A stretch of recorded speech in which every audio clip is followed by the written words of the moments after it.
Mtoto wa kike na kuomba jiheshimu na heshimu kalo lako. Maana kalo lako linapokea maji katika sehemu tofauti tofauti.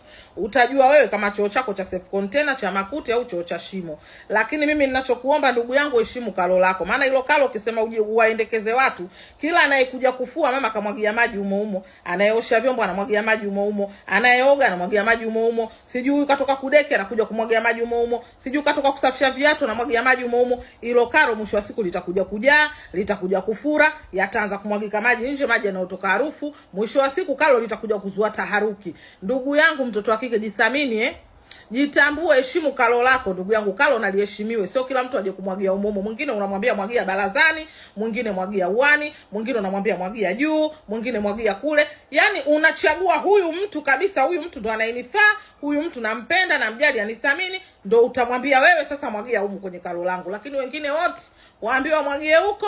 Naomba tuelewane, shikilia kwenye neno kalo hapo hapo, watu wazima ndo wataelewa.